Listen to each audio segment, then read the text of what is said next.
Chapter 16. Guinevere. A fight to the death. The words were reverberated in Guinevere's ears as she watched Arthur take the field against Sir Kay. She could hear Mim's excited cackles beside her, but couldn't bring herself to look in her direction. "Why does it have to be to the death?" she asked, worrying her lower lip. "Why can't they just, I don't know, fight and declare a winner, like they do at the regular jousts?" "Oh, my pet, you worry far too much about one dowd little sparrow," Mim clucked. "Besides, it'll be much easier this way. If he dies, Merlin loses. We win." Guinevere shot her a look. She shrugged. "And, the kingdom will be safe from destruction, blah, blah, blah. All that good stuff too, of course," she added gleefully. "It's just so barbaric. I mean, he's only a boy," Guinevere found herself arguing. "A boy under the thumb of an evil wizard," Mim reminded her. "Trust me, my sweet girl." She rubbed her hands together. "This will be so much fun." Guinevere felt her stomach squirm with nausea. Why couldn't her mother take anything seriously? Didn't she understand this wasn't a game? Arthur could die out there on the field, and whether he was meant to be king or not, he didn't deserve such a fate. She watched as Sir Kay lumbered toward Arthur, swinging his sword with practiced grace. Arthur stumbled backwards, trying to put distance between them, but only managed to fall on his backside. The crowd erupted into worried murmurs as their king scrambled to his feet, just in time to dodge the heavy blow from his knight. The sword swung only a finger or two above his head in a near miss. Once he was clear, Arthur dashed to the other side of the field, trying to catch his breath. It was not an auspicious start, to say the least. "This might be quick," Mim crowed. "If we're lucky, maybe I'll even have time to grab a few slugs at the market on the way home." She grinned widely. "I'm still craving that slug soup." Guinevere ignored her, still watching Arthur closely. He was standing in the corner, panting heavily. He gave another look at Kay, then, to Guinevere's surprise, dropped his sword and began to unclip his chain mail armor. He let it fall to the ground in a pool of metal, leaving him wearing only a tunic and tights. "What is he doing?" Quinn gasped. "Why is he taking off his armor? He'll be completely unprotected." "Well, clearly he's not very bright," Mim said with a snort. "Not that we didn't know this already. I mean, with Merlin as his teacher." Guinevere frowned. But Arthur was bright. She'd witnessed it firsthand, and he definitely wasn't stupid enough to just take off his armor on a whim. He must have a reason for doing it. But what could it be? She held her breath as Kay stalked towards Arthur again, his sword raised and ready. Arthur had picked his own sword back up and was holding it in a defensive stance. But Kay was so much larger, towering over the boy king like a mighty beast. Quinn realized it would be nearly impossible for Arthur to even get close enough to land a blow. How did he ever expect to win? Kay swung his blade, but Arthur darted out of the way at the last second. Quinn watched as he danced from side to side, nimbler without his armor. Kay, dressed in full plate, tried to catch him, but each blow landed a hair too late. Arthur would feint right, then dodge left when Kay took the bait, and then feint left, only to dodge right. Arthur wasn't landing any actual blows, but he was succeeding in tiring his opponent out. Kay's thrusts were getting weaker. His shield began to wobble in his hand. On his next swing, Arthur slid forwards instead of going to the side, ducking under the sword's arc and slamming his feet into Kay's ankles. The knight bellowed as he lost his balance and came crashing to the ground.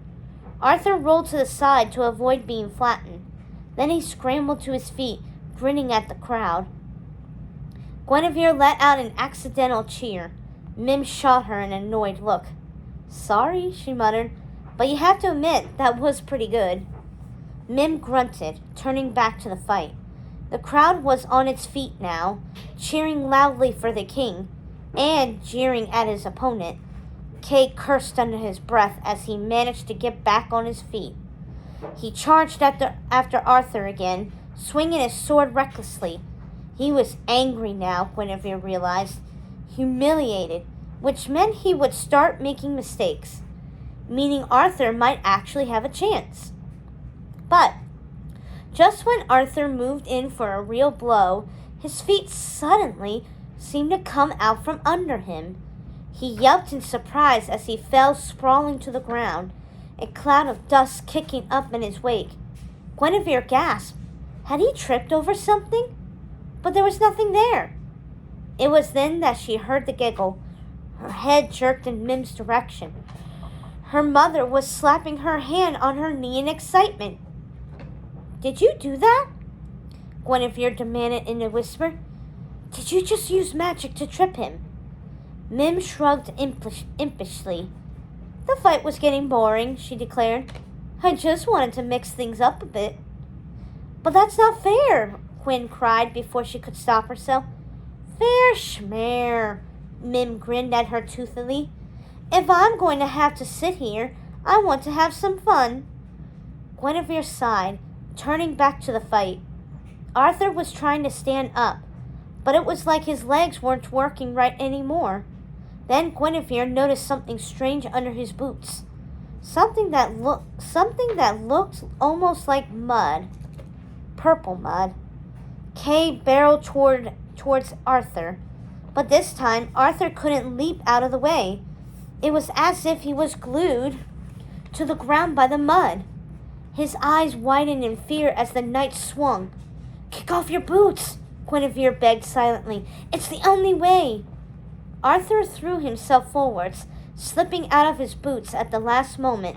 He slammed chest first into the ground, but somehow managed to scramble back up again, dashing shoeless to the other side of the courtyard, leaving Kay staring down at a pair of empty boots. Yes, Guinevere cheered, remembering to do it inwardly now.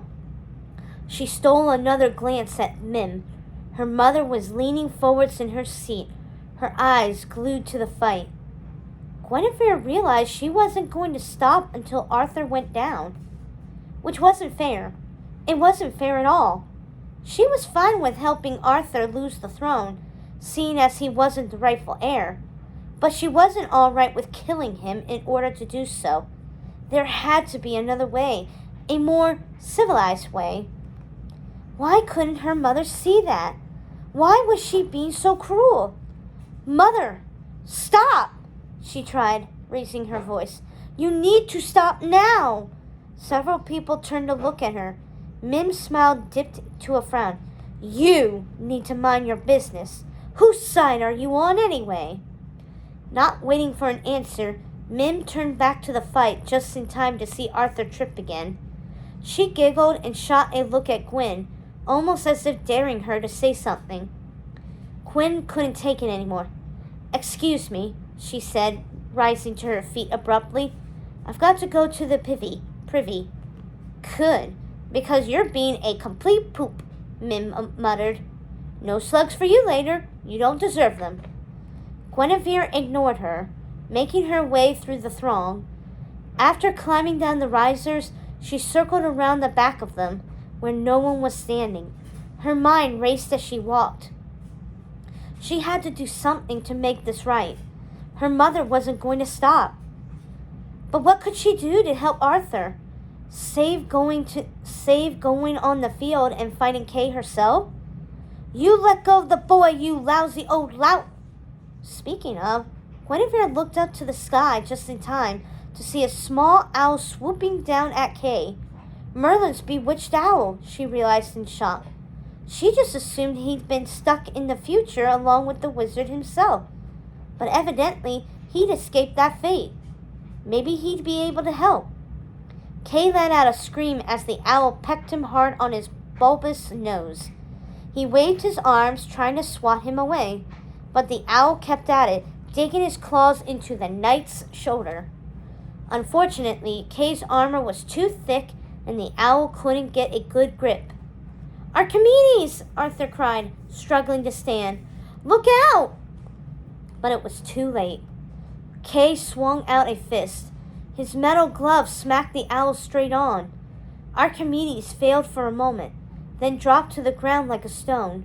"No!" Arthur cried, sounding horrified. He dived towards the bird, throwing himself on top of him to protect him from Kay.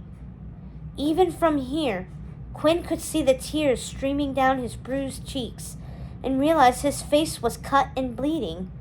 But he didn't seem to even notice. He was so concerned about the bird.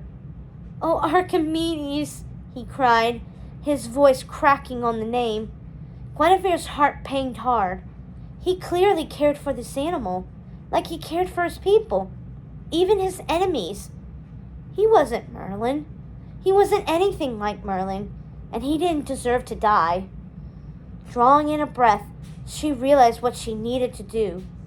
It was the last thing she wanted, and her hands started to shake just thinking about it. But she had no choice. She had to act, now, or Arthur would die, and his blood would be on her hands. "Zim, zabarim, zouse," she whispered. "Make me a mouse." A moment later, she felt her body collapsing in on itself, shrinking down, reshaping just as her mother had taught her to do. She hated shape-shifting. It felt so disconcerting to fold into another shape.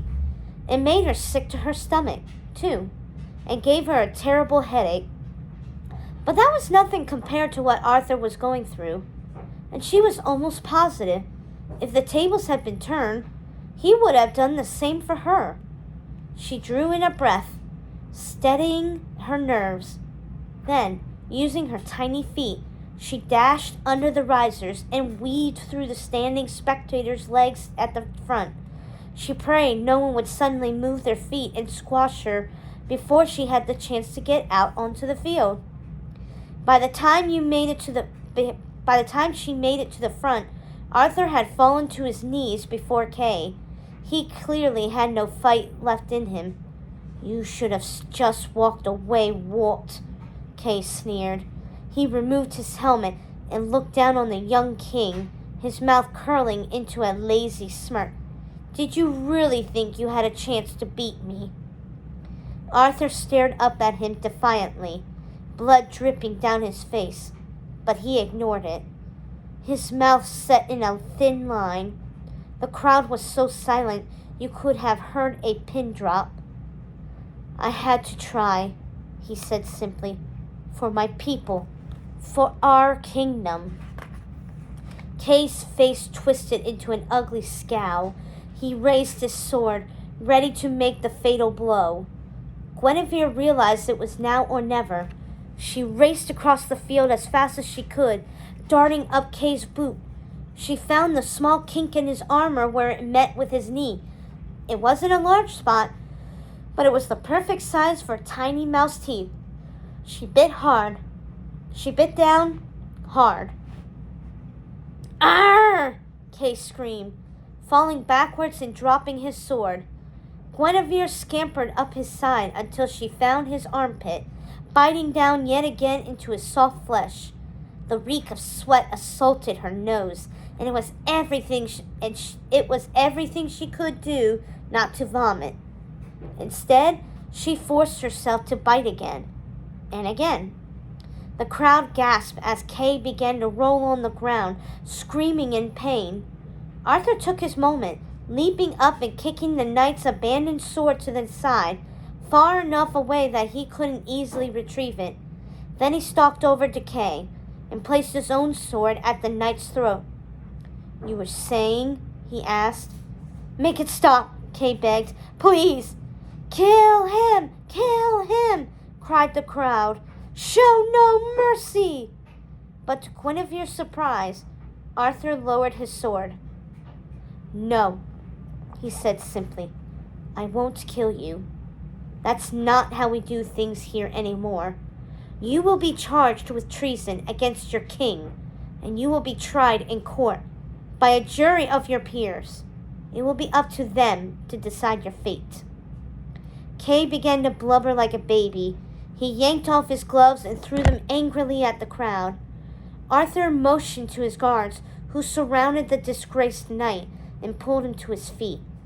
Kay tried to fight them off, but he was too weakened from the battle.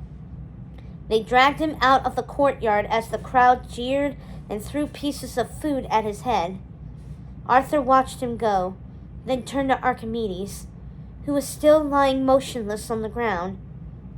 He dropped to his knees, cradling the bird in his hands. Was he dead? But then Guinevere caught a slight movement at the wing. No, he was alive. She let out a sharp breath. Arthur looked up at the crowd. "He needs a doctor," he said. "Is anyone here a doctor?" A large, muscular man pushed his way through the crowd. He took the bird from Arthur's arms and studied him with a careful eye. "He's stunned," he told the young king. "Maybe a broken wing, but he will be all right." Guinevere watched as Arthur's shoulders drooped in relief. She felt relief too, a wave of emotion rushing through her, telling her everything was going to be all right. And while she never get credit for it, she had managed to save the day, using magic of all things. She felt a pang of guilt as she headed off the field, unseen by anyone in the crowd. They were all rushing Arthur to congratulate him on his win. She watched his lips curl in a bashful grin, and she wondered if she'd been right to do what she'd done. After all, it was exactly what she always chided Mim for, using an unfair advantage to manipulate a situation to your liking. But then, if she hadn't, an innocent boy would have died. That wouldn't have been right either. She sighed. Ever since she'd met Arthur, things had become very confusing. She weaved her way through the throng until she was back to where she started, right behind the risers, where she could end her shift and transform back to her old self. She wondered how bad of a headache she'd had when she became human again. Magic took a huge toll on her each time she cast a spell. Mim claimed it was because she didn't do it enough. Like exercise, magic got easier the more you did it. It didn't cost Mim anything to shift and shift again, but Guinevere would likely be weakened for a week. It was worth it, though. She wouldn't have changed a thing. But before she could utter the magic words to end the transformation, she suddenly felt a hand close over her mouse body. She squeaked in surprise and tried to squirm away, but the hand was too strong. A moment later, she felt herself being lifted up into the air. The hand opened, and she found herself face to face with Mim. Chapter 17.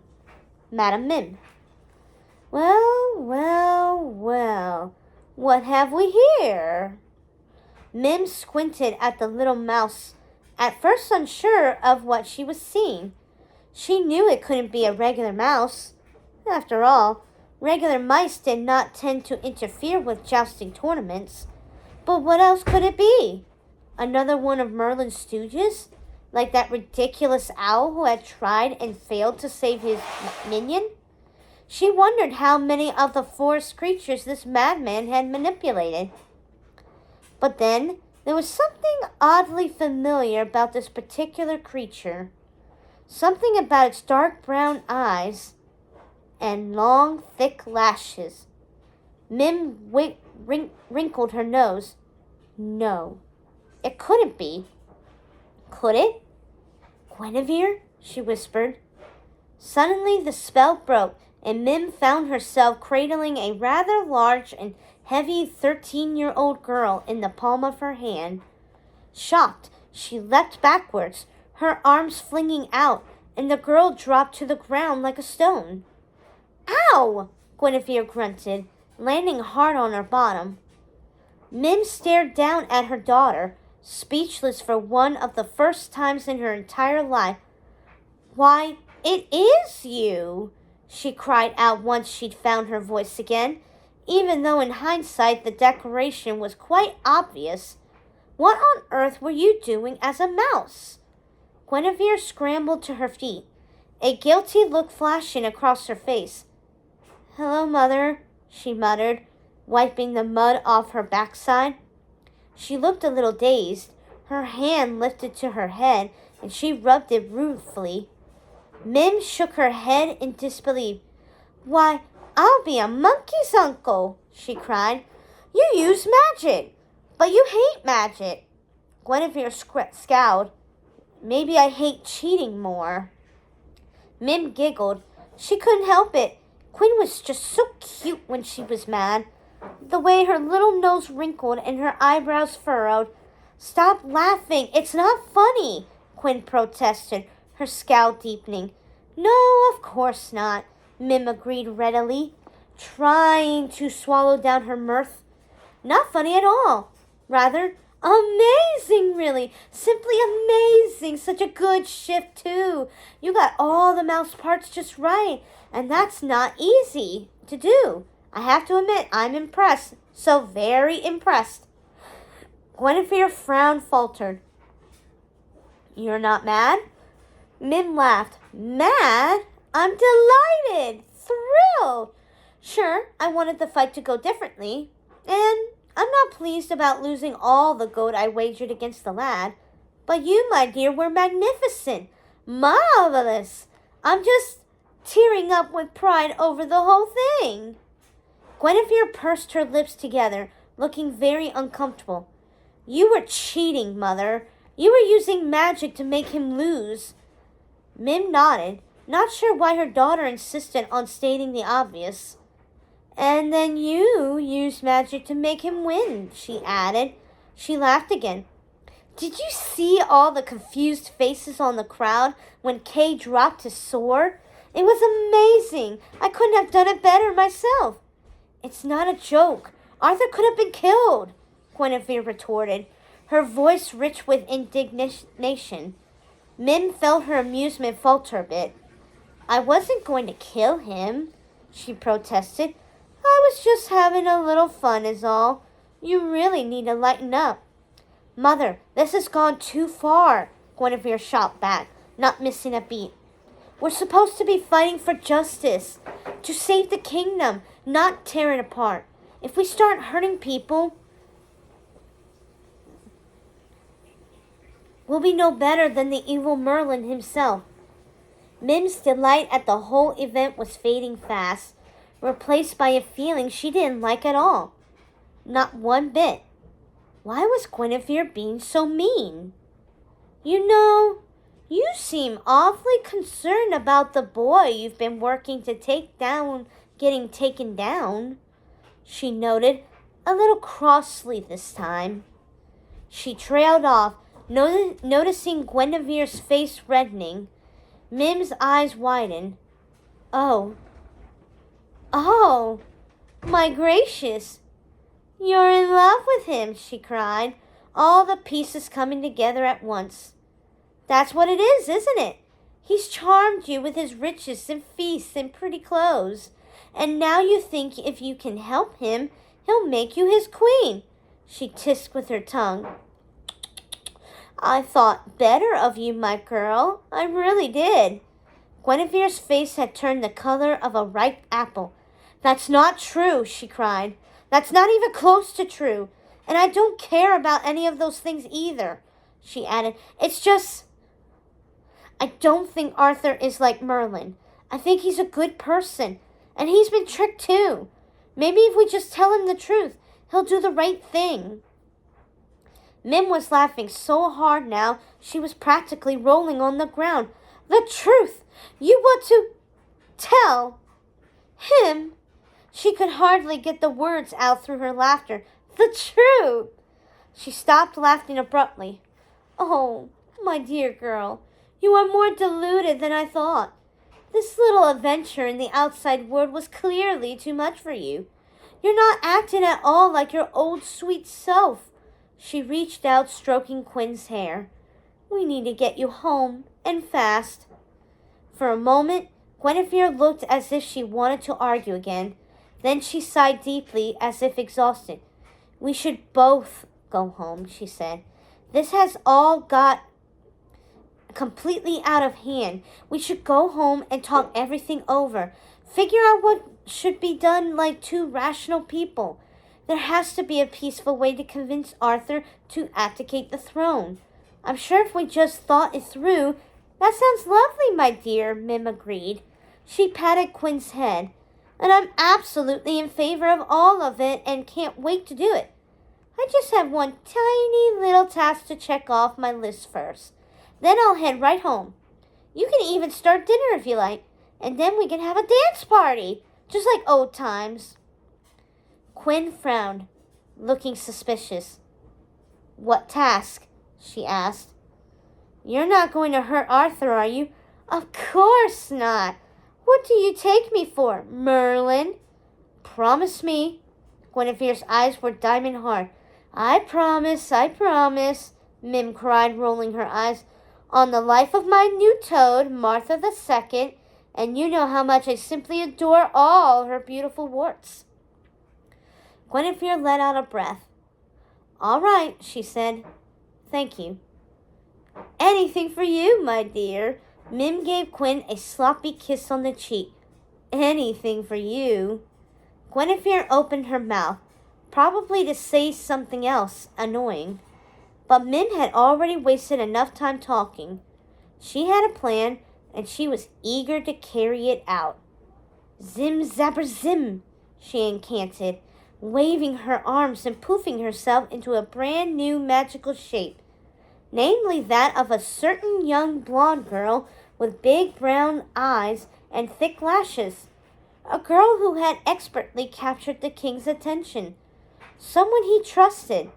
Someone he never suspected. Guinevere's jaw dropped. "No!" she cried. "What are you doing?"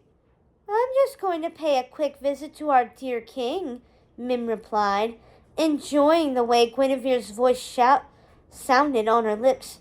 "Don't worry. I'll be home in 3 shakes of a slug's tail, ready for our dance party." "Mother, what are you—" Guinevere started, looking alarmed. But she didn't get to finish her sentence, for Mim took the opportunity to snap her fingers again, and Guinevere poofed out of her sight, off on a one-way magical trip home to their cottage in the woods, where she would be safe and sound, and if Mim were lucky, she would start on dinner. All this magic was making Mim very hungry. Once Quin was gone, Mim looked down at her new and improved younger self. It had been a good shift. In fact, this time only her left foot and ankle were spotted with purple, which was easily coverable by a boot or a dress hem. No one would ever notice. She smiled, raising her eyes to the courtyard where the celebration was now in full swing. Let them feast and drink and believe they'd won, she thought. They would soon learn the truth, that no one messed with the marvelous Madame Mim. Chapter 18. Arthur. Arthur looked for Guinevere after the fight was over, but she seemed to have vanished from the crowd. So had Mim, for that matter, and Arthur started to worry that perhaps the mad wizard had done something awful to his new friend in order to get back at him. He was almost positive Mim had something to do with the strange happenings during their fight. She'd been using sorcery to try to help Kay take him down, as if the fight hadn't been hard enough on its own. Arthur winced as he thought back to the moment he was sure he was about to die. The point of the blade scraping at his skin, the fear pounding in his heart, everything inside of him had wanted to beg for his life, but he also hadn't wanted to shame himself in his last moments, especially not in front of the Saxons. Now he was thankful he hadn't. After the fight ended, the Saxons were so impressed by Arthur's performance and show of mercy They were more eager than ever to join forces and support the new king. And the crowd was thrilled. A boy taking on a giant and winning. A feat that would surely be sung about it in the taverns for years to come. But no one was as happy as Arthur himself. He had gambled at it all and come out on top.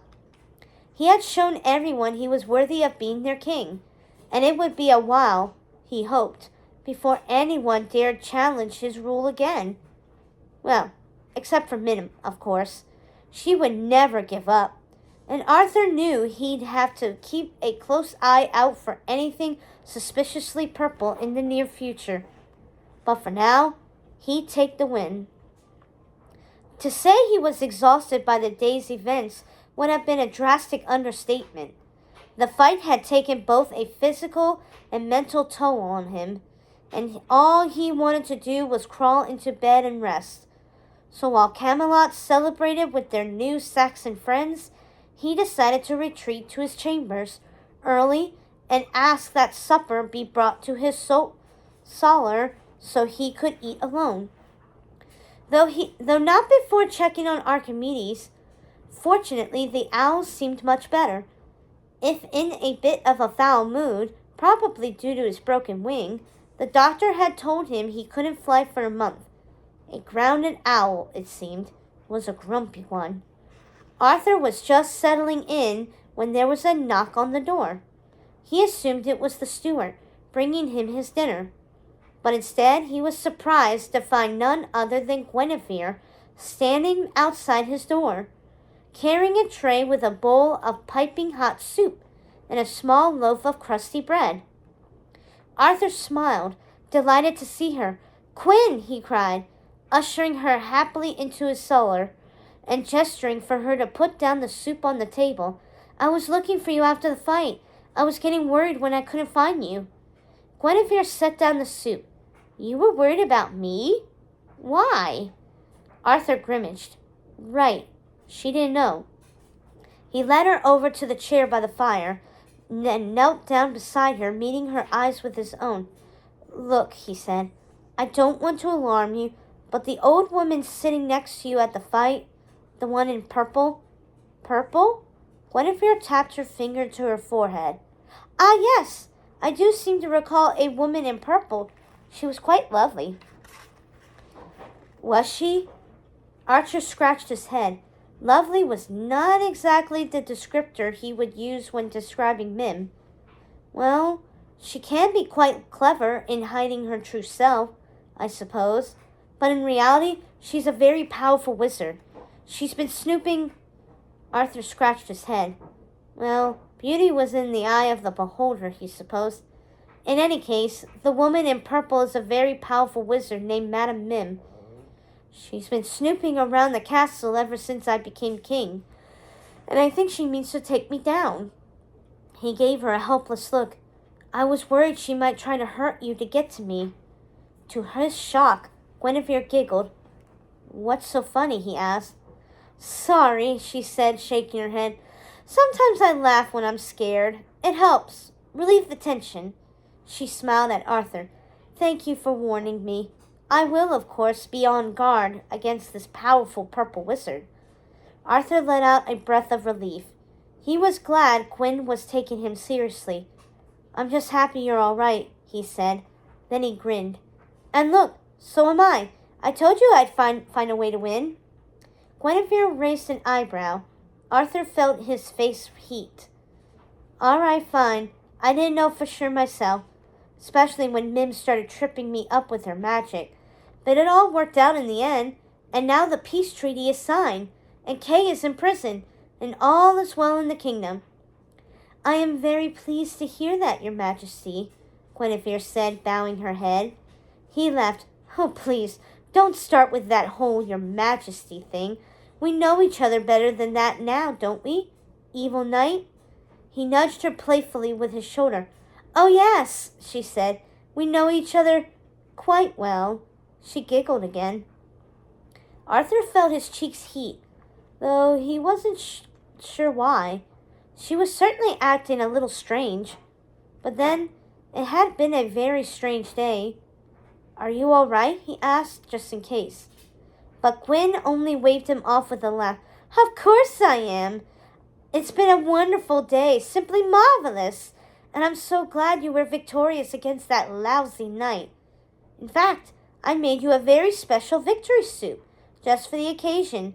It's my secret recipe, she added with a smile. Arthur smiled back at her. He'd almost forgotten Quinn still worked in the kitchens. He was glad they were letting her cook now instead of just sticking her with the dirty dishes. She knew so much about various herbs and plants.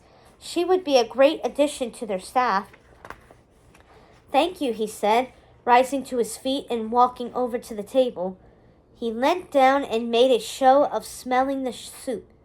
It smelled odd and a little unpleasant. But then there were a lot of foods served in the castle he was still getting used to. Back at Sir Edgar's, he had only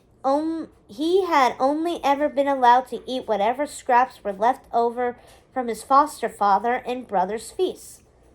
Only one step up from the castle's hounds, really, so his palais hadn't been prepared. What's in it? He asked curiously. Slugs, she replied with a smile.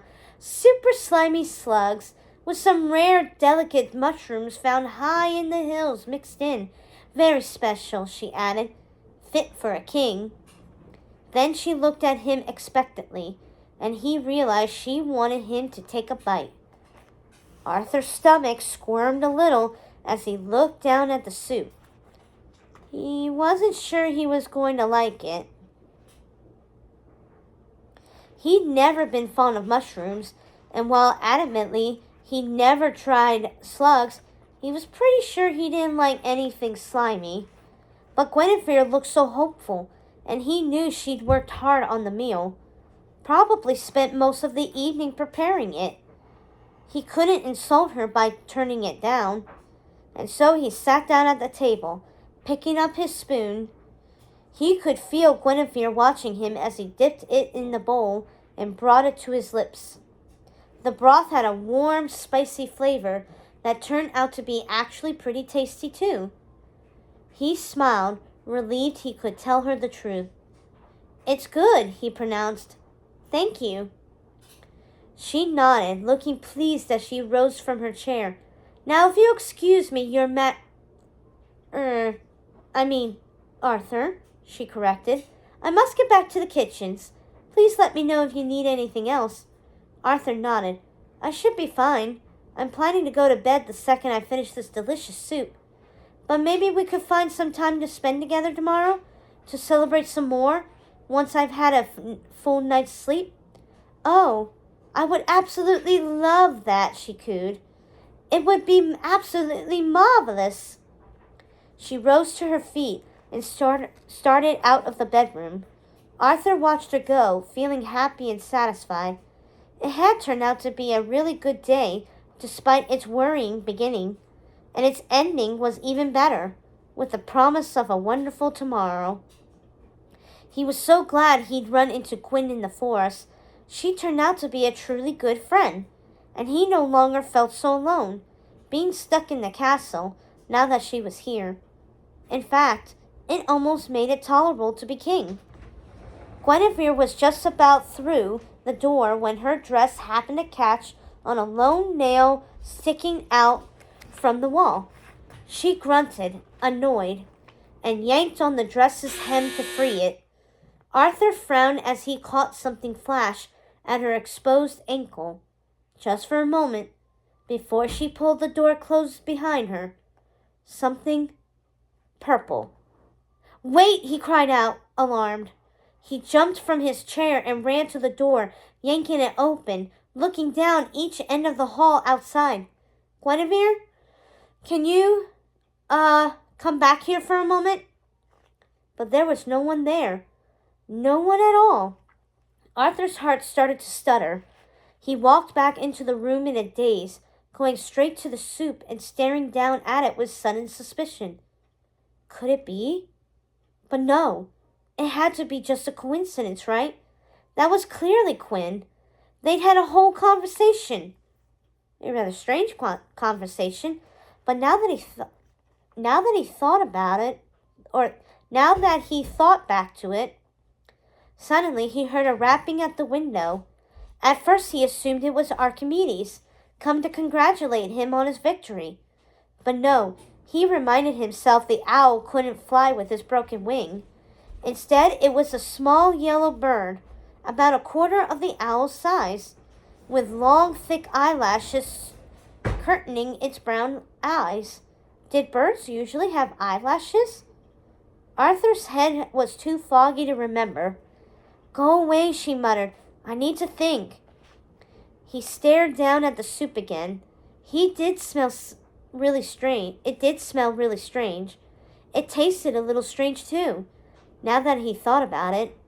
Not bad, just different. Was this unfamiliar flavor? Tap, tap, tap. The bird continued to peck at the window with its beak. Arthur wondered if it was hurt or something. Finally, he decided to open the window to see for himself. Maybe he could bring it down to the castle's doctor and have him look at it. The bird flew into the room at top speed. It was carrying something in its talons, but Arthur couldn't tell what it was. He watched as it dived straight to the soup and knocked the bowl off its tray. The contents splashed onto the floor. What are you?